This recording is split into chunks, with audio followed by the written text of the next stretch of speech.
আসসালামু আলাইকুম। আজকে আমরা আলোচনা করব ধানের চারা কাটার পদ্ধতি সম্পর্কে।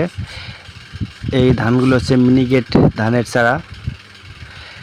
এগুলো অনেক লম্বা।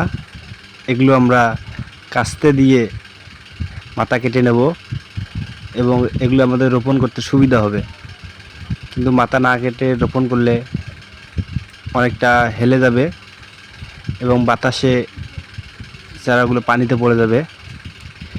আপনারা স্ক্রিনে যেমনটা দেখতেছেন এভাবেই কাস্তে দিয়ে কাটবেন। যদি আপনার কোনো মতামত থাকে এ বিষয়ে কমেন্ট করে জানিয়ে দিবেন আপনার মূল্যবান মতামত। ভিডিওটা ভালো লাগলে অবশ্যই একটা লাইক করবেন। শেষ পর্যন্ত দেখার জন্য আপনাদের অসংখ্য ধন্যবাদ। নতুন নতুন ভিডিও পেতে আমাদের চ্যানেলটি সাবস্ক্রাইব করে বেল আইকনটি বাজিয়ে রাখবেন।